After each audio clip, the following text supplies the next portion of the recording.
నువ్వు ఇక్కడ ఉన్నంత వరకు దెయ్యం అది ఇదని ఏదో ఒక నాటకాలు ఆడుతూనే ఉంటావు. నిన్ను హాస్టల్లో జాయిన్ చేస్తాను, అప్పుడే దానికి వస్తావు. నోరు పోయి. అక్క నేను నిర్ణయం తీసుకుంటాను. లోపలికి పిల్లరా, నా మాట వినరా. హాస్టల్ అది వద్దురా, పిల్ల మనతోనే ఉండలేరా. అక్కడ కూడా ఏవో నాటకాలు ఆడమని తెలిసిందో హాలిడేస్ కూడా ఇంటికి రానివ్వను.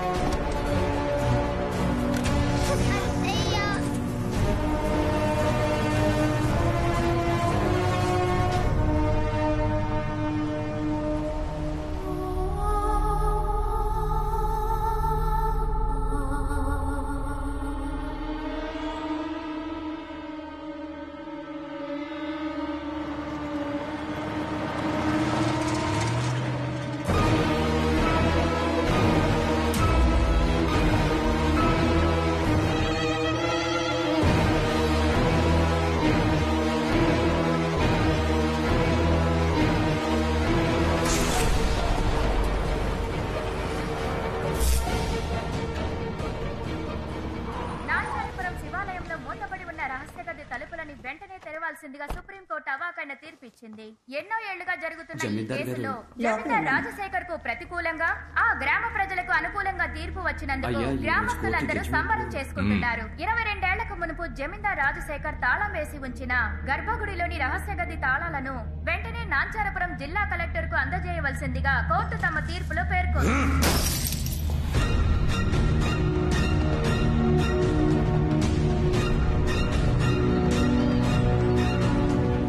నువ్వు గుడికెళ్ళు.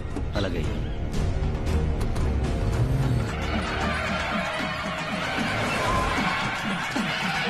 నమస్కారం అయ్యా. రండి కలెక్టర్ గారు. నమస్కారం సార్. నమస్కారం. నమస్కారం. మొత్తానికి సుప్రీంకోర్టు వరకు వెళ్లి రహస్య గది తలుపు తెరవడానికి పర్మిషన్ తీసుకున్నారు. ఏం చేయమంటారయ్యా, 25 ఏళ్లుగా జమీందారు గారు గదిని తెరవనివ్వలేదే. ఊరు పంచాయతీ కింద కోర్టు చెప్పింది విన్నందువల్ల సుప్రీంకోర్టు వరకు వెళ్ళక తప్పలేదు. రండి తలుపు తెరుద్దాం. ఆగండి, సుబ్రహ్మణ్యపురం వాళ్ళు రావాలి కదా. సుబ్రహ్మణ్యపురం వాళ్ళే ఆ సుబ్రహ్మణ్యేశ్వరుని 20 వస్తారు. వాళ్ళ వంశం వాళ్ళే ఈ గుడిని కట్టారు. వచ్చే శుక్రవారం దీపం కదా, అందుకే ఇక్కడికి వస్తున్నారు. ఏం దీపం? మీరు ఊరు కొత్త కదా, తెలియదులేండి. ప్రతి ఏడాది ఈ శివాలయం నుండి కాగడా తీసుకెళ్లి కొండ మీద అమ్మవారికి మహాదీపం వెలిగిస్తారు. ఆ జ్యోతి వెలుగులోనే సుబ్రహ్మణ్యుడు తల్లిదండ్రుల్ని కొలుస్తాడని శాస్త్రం చెబుతోంది. సంప్రదాయంగా సుబ్రహ్మణ్యపురం వాళ్ళు కాగడా తీసుకోవడం కోసం ఈ గుడికి వస్తున్నారు. సరిగ్గా ఈ రోజు వాళ్ళు వచ్చే సమయానికి మనకి కోర్టు తీర్పు వచ్చేసింది కదా. ఆ ఊరు స్వామీజీ ముందే గది తలుపులు తెరవాలని ఊరు జనం ఆశపడుతున్నారు.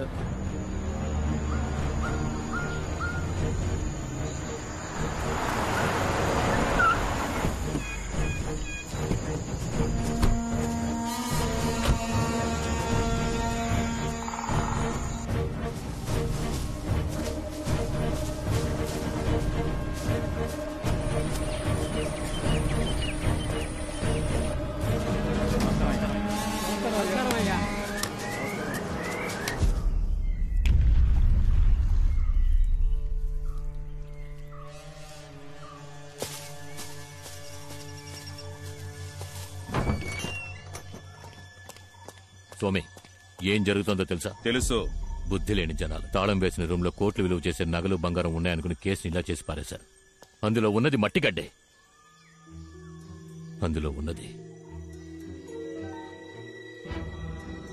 ఏం స్వామి, అది అంతమై ఉంటుందిగా. దాన్ని అంతం చేయడం వదిలేయడం ఆ దేవుడి చేతుల్లో ఉంది. ఏమంటున్నారు? నేను చెప్పింది అర్థం కాలా? చేసిన దానికి శిక్ష తప్పదు అంటున్నా. నిన్ను సమర్థించి నేను తప్పు చేశాను. 22 సంవత్సరాలయ్యాయి. ఇప్పుడు ఎవరికేం తెలుసు? నాకంటే శక్తివంతుడు ఆ సుబ్రహ్మణ్యపురం స్వామీజీ. అతనక్కడ కాలు మోపగానే జరిగింది మొత్తం తెలిసిపోతుంది. నా ముందు నుంచోకు, పో.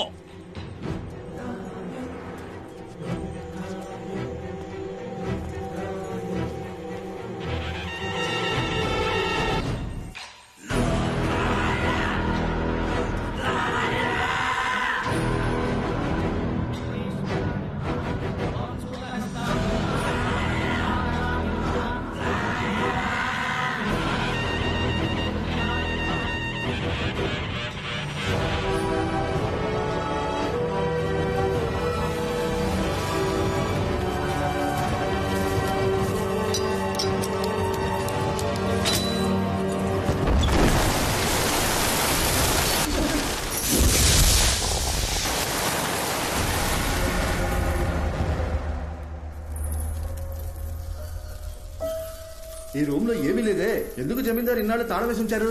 ఏమయ్యా, ఈ ఖాళీ రూమ్ కోసమా ప్రజలు కేసు పెట్టి సుప్రీంకోర్టు వరకు వెళ్లారు? చెప్పు. అయ్యా, మంచి వార్తే. మనం భయపడినట్టుగా రూమ్ లో ఏమీ లేదు.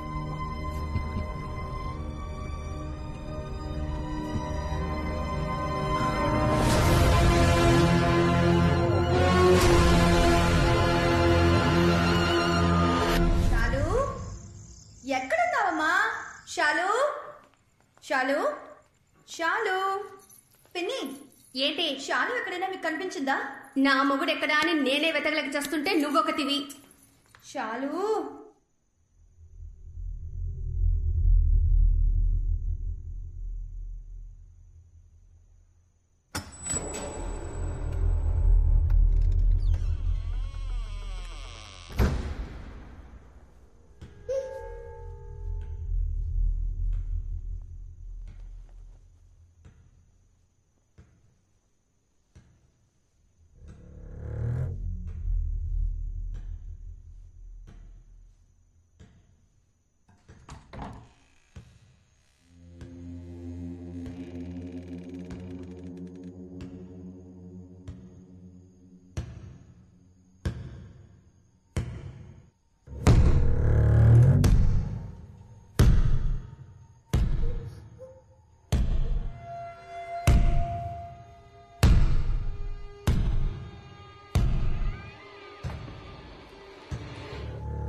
షాలు, ఇక్కడేం చేస్తున్నావు?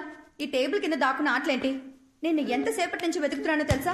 రా, ఫోన్ చేద్దాం. మసు మరణం టప్పు తరుణం, అతని పేరే మనకు శరణం. మసు ఏంటమ్మా షాలుని జాగ్రత్తగా చూసుకోమని చెప్పి నేను నీకేగా అప్పగించి వెళ్ళాను. దానికన్నా నీకు టిక్ టాక్ ముఖ్యమైపోయిందా? వీడియోకి లైక్ పెడతావనుకుంటే నువ్వు ఫోన్ నీ కింద పడేస్తున్నావేంటి? నీ కోపం పొగర వల్లేని కట్టుకున్న ముగుడికి డైవర్స్ ఇచ్చేసి ఇక్కడ పిల్లతో ఒంటరిగా కష్టపడుతున్నావు. నువ్వు మాత్రం ఏంటి నీ మొగుడుతోనా ఉన్నా? వాడే నన్ను వదిలేసి పారిపోయాడే. నా రాత బాగోకే నీ పిల్లని చూసుకుంటూ నా తమ్ముడు పచ్చనే ఇలా బతుకుతున్నాను. కానీ నీ మొగుడు సంగతి అలా కాదుగా. మా అల్లుడు బంగారు కొండ. మీ చెల్లెలు నన్ను తరుముకొస్తోంది. ఈ రోజేంటి అరుస్తోందా కరుస్తోందా? అరుస్తూ కర్రతో వస్తుంది. నన్ను ఇరికించొద్దు. ఎక్కడికి చచ్చావు? నువ్వు మాత్రం ఈ రోజు నా చేతికి దొరికావో ఒకే దెబ్బ మళ్ళీ. లేకపోతే ఊర్లో అందరి దగ్గర అప్పులు చేసి దానికి వడ్డీ కట్టాలని ఆస్తి అమ్మేశాడు. ఏదో అన్నయ్య కాళ్ళు పట్టుకుని ఇంట్లో మూలుంటాడని తీసుకొస్తే మళ్ళీ కుక్క బుద్ధి చూపిస్తున్నాడు. ఇప్పుడు నా చైన్ కాజేశాడు. దొంగ పంది. పాపమే, ఆయనకి వినిపించిందంటే చాలా ఫీల్ అవుతాడు. మొహం, వాడికి సిగ్గు సరం లేదు. తీసుకున్న అప్పుని ఇంకో 4 రోజుల్లో ఆడు తీర్చలేదో నీ కూతుర్లా నేను డైవర్స్ ఇచ్చి పారినొక్తా. అప్పుడే అప్పులోడెవడు వడ్డీ కట్టి గిడ్డి కట్టని ఇంటి ముందు నిల్చోడు. మీ అత్త మామల కుటుంబం రాజకీయాల్లో మునిగి తేలింది. మీ మామగారు పోయాక మీ ఆయనకి అదే పోస్టింగ్ ఇచ్చేశారు. గెలిచి ఎమ్మెల్యే అయిపోతాడని అప్పో సప్పో చేసేశాడు. ఆఖరికి ఓడిపోయాడు. గెలిచే మొహం అది. నేను చెప్పేది వినవే. సేట్ని ప్రస్తుతం దీంతో అడ్జస్ట్ అవ్వమను. ఏంటి చిట్టిబాబు గారు ఇది? సేటు జుబ్బా కుట్టివ్వమంటే మీరు వట్టి చెడ్డీ కుట్టిస్తే ఎలా? ఇది ఏ మూలకే? మీరు మాత్రం ఇంకో వారంలో ఫుల్ అమౌంట్ సెటిల్ చేయకపోతే సేటు మీ జమీందారు బావగారి మీద కేసు పెడతానంటున్నాడు. ఆయన మీద? అవును మరి, మీకోసం ఆయనే కదా పూచి సంతకం పెట్టింది. ఆయన ఎక్కడ పెట్టాడురా? ఆయన సంతకం నేనే కదా ఓ, పెట్టాను. అంటే మిమ్మల్ని బొక్కలో తోస్తే జమీందారు గారు జామీన్ ఇవ్వలేరన్నమాట. జమీందార్ జామీన్ ఈ టైంలో ఈ రైమింగ్ ఇప్పుడు అవసరమా? ఏదో ఒక చక్కటి ఐడియా ఇవ్వరా? దీనికి ఒకే ఒక ఐడియా ఉంది. ఏంటి? సేటు గారు ఎప్పటి నుంచో ఈ అంతఃపురం మీద చుట్టూ ఉన్న ఖాళీ స్థలం మీద ఒక కన్నేశారు. జమీందారు గారితో మీరు ఏదో ఒకటి చెప్పి ఈ అంతఃపురాన్ని అమ్మేలా చేస్తే ఇందులో వచ్చే కమిషన్ అమౌంట్ తోనే మీ అప్పు మొత్తం తీర్చేయచ్చు. నేనే వడ్డీకి డబ్బులు లేక ఇల్లరికి పల్లుడుగా వచ్చాను. జమీందారుతో నన్ను చెప్పమంటున్నావే? మీ ఆవిడ్ని మాట్లాడమని చెప్పండి. అది నాతోనే సరిగ్గా మాట్లాడదు, నా తరపున మాట్లాడుతుందా? నీ దగ్గర దాచడం ఎందుకు? పెళ్ళే ఈ ఏడాదితో 15 ఏళ్లు పూర్తవుతున్నాయి. ఇంకా ఫస్ట్ నైటే జరగలేదు. దాన్ని ముట్టుకోవాలంటే నేను అప్పు తెచ్చాలట. ఓ, అయితే మరి అక్క ఇంకా ఫ్రెష్ గానే ఉన్నారా? చాలు, నువ్వు రాను రాను బాగా అల్లరి చేస్తున్నావు. తినకుండా మానేయడానికి ఏదో ఒక రీజన్ చెప్తూనే ఉన్నావు. ఏమీ లేని ఇంట్లో దెయ్యం ఉంది, భూత ఉందని డ్రామాలు ఆడడం స్టాప్ చేయి, లేదంటే నేను హాస్టల్ కి పంపించేస్తాను. ఐడియా. అంతఃపురంలో ఓ ఆత్మ తిరుగుతోందని మనమే పుకారు పుట్టిస్తే అందరూ వెళ్లిపోతారు. అంతఃపురాన్నప్పుడు ఈజీగా అమ్మేయచ్చుగా. మరి దెయ్యాన్ని ఎలా రప్పిస్తారు? వాడిక్యం, నీ సెల్ ఫోన్ లో నువ్వు సెల్ఫీ తీసుకున్నప్పుడు నీ మొహాన్ని ఎప్పుడు చూసుకోలేదా? ప్లీజ్ నా కోసం నేను చెప్పినప్పుడు దెయ్యం వేషం వేసుకో. నా ప్రాబ్లమ్స్ అన్ని సాల్వ్ అయిపోతాయి. అయ్యయ్యో, కొత్త ప్రాబ్లం వచ్చింది. నువ్వు వెళ్ళిపో, నేను వెళ్ళిపోతా.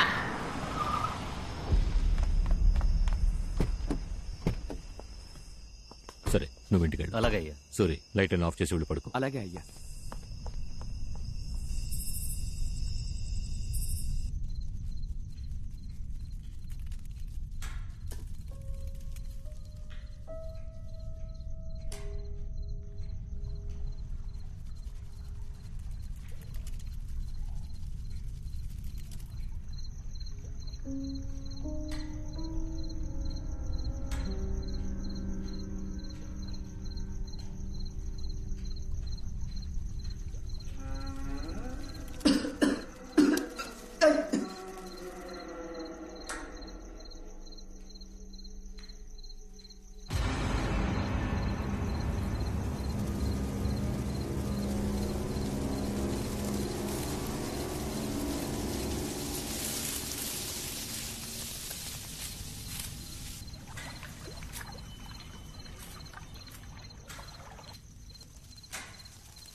సూరి, రే సూరి, రే వెళ్ళి ఆ జనరేటర్ ఆన్ చేయి, వెళ్ళు. రే సూరి, పిలుస్తుంటే వెళ్ళిపోతున్నాడేంటి? రే సూరి, నిన్నే. సూరి, రే ఆగు. సూరి, ఆగరా.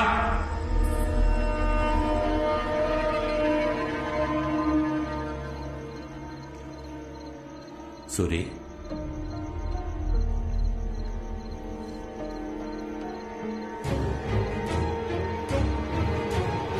సూరి, రే సూరి.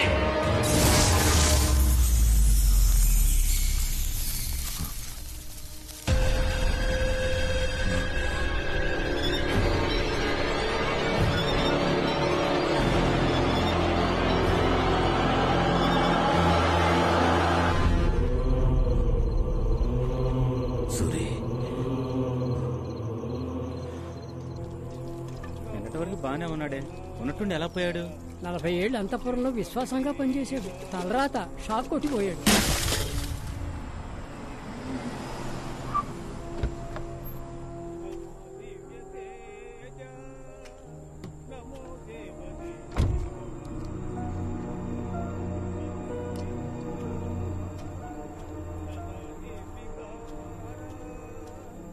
రే, ఇక్కడికి దాన్ని ఎవరు రమ్మన్నారు? అదే కదా, రమ్మని ఎవరన్నారా? Hello sir. నువ్వేనా రమ్మన్నది? సార్, కాలు తడబడిందని ముందుకు వచ్చాను సార్, అంతలోనే కొట్టేశారు. ఆయన కాబట్టి ఒక్కదాంతో వదిలేశారు. నేనైతే కాల్ చేసి పిలిచిన వాడిని గొంతు నిలిమి చంపేశావా? కాల్ చేసి పిలిచింది వీడే. ఏది చంపు చూద్దాం. ఎవరదే?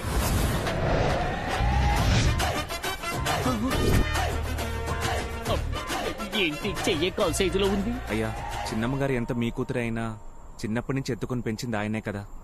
అలాంటిది ఆయన చావుకు రాకపోతే ఎలా? అందుకే ఫోన్ చేసి రమ్మన్నా. అయ్యా ఎంతైనా ఎరా క్రిందటిసారి కంటే కూడా ఎర్రబడింది కదా.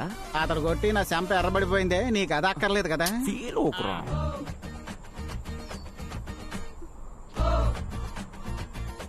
తను ఏడ్చేటప్పుడు కూడా అందంగా ఉందిరా. నిన్ను పెళ్లి చేసుకున్నా కూడా జీవితం మొత్తం ఏడుపు మొహం పెట్టుద్ది, అప్పుడు ఆనందించు. లేకపోతే ఏంట్రా, 15 సంవత్సరాలుగా ఊరుకొచ్చిన ప్రతిసారి తన వెంట పడుతూనే ఉన్నావు, ఎలాంటి ప్రయోజనం లేదు. ఈసారైనా నీ మనసులో ఉన్న దాచకుండా అమ్మాయితో చెప్పు. బామ్మర్ది, ఆ డ్రైవర్ చనిపోవడం వల్ల అంతఃపురంలోని మీటర్ కాలిపోయింది. ఆ అంతఃపురంలోని మొత్తం వైరింగ్ వర్క్ అంతా ఆ బిల్డింగ్ లోనే ఉండి నేను చేయబోతున్నాను. ఆ టైంలో నేను నా లవ్ చెప్పేస్తాంట. నువ్వు కూడా వర్క్ రావచ్చు కదా. రై, ఊరంతా ఏకమై నేను దొంగను కోడై కూసినా దిగులు పడలేదురా. కానీ నన్ను పనిలోకి పిలిచావే, అదే ఇన్సల్ట్ గా ఉందిరా. ఛా!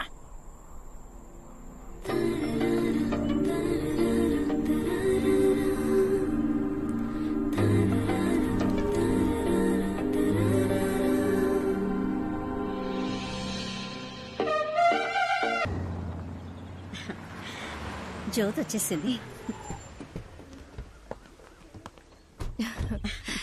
ఎలా ఉన్నావు రాజు?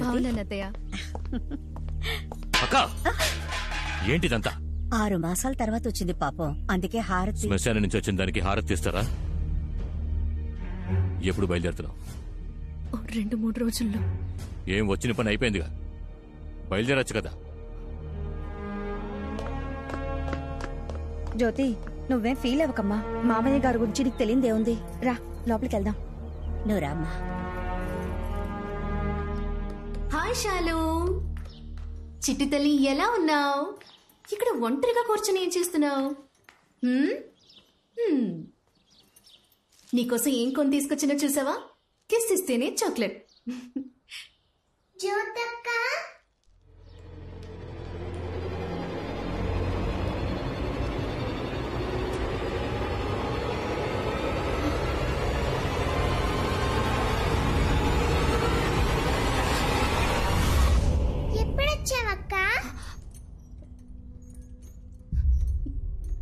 ఇప్పుడే వచ్చాను. ఇదిగో తీసుకో.